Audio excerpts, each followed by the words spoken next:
বিয়ের পর একদিন মাকে ফোন দিয়ে বললাম, মা আমি না সেলাই করব, কিন্তু আমার যে সুইটা ছিল সুইয়ে জং ধরে গেছে। মা বলল সুইটা ফেলে দিয়ে নতুন একটা সুই কিনে নে। আরেকদিন ফোন দিয়ে বললাম, মা আমাদের না একটা কাঠের চেয়ার আছে, কিন্তু চেয়ারটা একটু নড়বড়ে হয়ে গেছে, কি করি বলো তো? মা বলল কি আর করবি, চেয়ারটা ফেলে দিয়ে নতুন একটা চেয়ার কিনে নে। আরেকদিন সবজি কাটতে গিয়ে মাকে ফোন করি, ফোন করে বলি, মা পেঁয়াজ কাটতে গেলে না চোখ জ্বালা করে, কি করি বলো তো? মা বলল তুই কেন কাটিস, তোদের বাড়িতে কি কাজের বুয়া নেই? জামাইকে বল একটা কাজের বুয়া রেখে দিতে। এই সেম কথাগুলো যখন আমি আমার শাশুড়ি মাকে বললাম, আমার শাশুড়ি মা যা বলল, মারে শুয়ে যখন জং ধরেছে তখন একটা কাজ কর, ঘরে যদি সিরিজ কাগজ থাকে তাহলে সুইটা একটু ঘষে নে, অথবা ভিনিগার পানিতে সুইটাকে কিছুক্ষণ ভিজিয়ে রাখ, দেখবি সুইটা একদম আগের মতোই নতুন হয়ে গেছে, চকচক করছে। আর চেয়ারের কথা বলতেই তিনি বললেন তার ছেলেকে বলে, অর্থাৎ আমার স্বামীকে বলে চেয়ারের জন্য একটা পেরেক গেঁথে নি, তারপরে আর নড়বড় করবে না। আর পেঁয়াজের কথা বলতেই তিনি বললেন পেঁয়াজ কাটার সময় বটির মাথায় একটা পেঁয়াজ গেঁথে নিবি, দেখবি চোখ দিয়ে একটু পানি কম পড়বে। আর পেঁয়াজের খোসা ছাড়িয়ে যদি ঠান্ডা পানিতে একটু ধুয়ে নিস তাহলে দেখবি চোখ দিয়ে একদমই জল পড়বে না। দুজনেই তো মা, কিন্তু তাদের কথার ধরন ছিল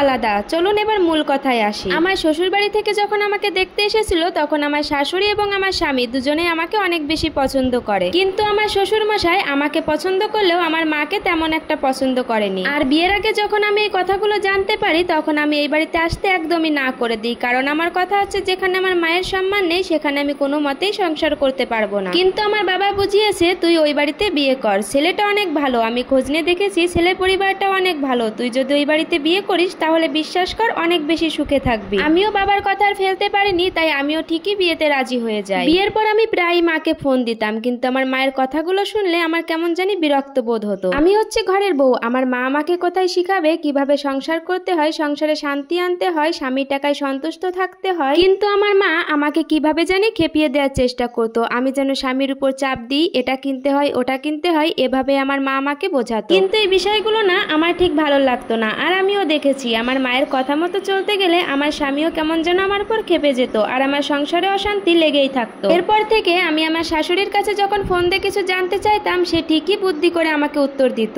কোনো সমস্যায় পড়লে বা ঘরের কোনো জিনিস নষ্ট হওয়ার আশঙ্কায় থাকলে আমার শাশুড়ি মা আমাকে বুঝিয়ে দিতেন কিভাবে জিনিসটাকে সঞ্চয় করতে হয় বা জিনিসটা সঠিক ব্যবহার করতে হয়। আর তখন আমি খুব লাকি ফিল করতাম যে আমি ভাগ্য করে এমন একটা শাশুড়ি পেয়েছি যে কিনা আমাকে সংসার করতে শিখিয়ে দেয়। কিন্তু আমার মায়ের জন্য আমার খুব খারাপ লাগতো, আমাকে কোনো কিছুই সুন্দর করে শেখায়নি, আবার আমার উপর সবকিছু কেমন জানি চাপিয়ে দেওয়ার চেষ্টা করতো। আমি ছোটকালে দেখেছি আমার বাবার সাথে আমার মা ঠিক এমনটাই করতো। প্রায় মাঝে মধ্যে দেখতাম দুপুরে রান্না করতো না, পাশের বাসায় গিয়ে বসে থাকতো, গল্প করতো, আর আমার বাবা তখন বাধ্য হয়ে হোটেল থেকে খাবার নিয়ে আসতো। আর ঠিক এভাবেই আমাদের সংসারটা চলতো। কিন্তু বিষয়টা এমন না যে আমার মা সবসময় রান্না বান্না করতো না, কিন্তু মাঝে মধ্যেই এমনটা করতো। এই বিষয়গুলো দ্বারা আমি এটাই বোঝাতে চাইছি যে অনেক মাই আছে ঠিক এইভাবেই তাদের মেয়ের সংসারে আগুন লাগায়, তবে তারা এটা বুঝতে পারে না তাদের ভুলের জন্য তাদের মেয়েকে শেষ মাসুলটা দিতে হবে। মেয়ের মা হয়ে যদি মেয়েকে ভালো বুদ্ধি দিতে না পারে তবে সেই সংসারে অশান্তি লেগেই থাকে, আর সেই মেয়ে কখনোই সংসার করতে পারে না। তাই আমি সকল মেয়েদের মায়ের উদ্দেশ্যে একটা কথাই বলতে চাই, আপনারা নিজেদের জীবনে যাই ভুল করেছেন না কেন আপনাদের মেয়ের সাথেও ঠিক একই ভুলটা করতে যাবেন না। আমি এমনও অনেক পরিবার দেখেছি যেখানে মায়ের কারণে মেয়ের সংসারটা নষ্ট হয়ে যায়। অশান্তির শুরুটা ঠিক কিভাবে হয় সেটাই আর কি আমি গল্প আকারে বোঝানোর চেষ্টা করি। এখানে আমার জীবনের সাথে কোনো রকম কোনো মিল নেই, আমি ভাগ্য করে একজন মা পেয়েছি যে কিনা সবসময় আমাকে শেখায় কিভাবে সংসার করতে হয়। তাই দয়া করে কেউ এখানে কোনো বাজে মন্তব্য করবেন না। ধন্যবাদ।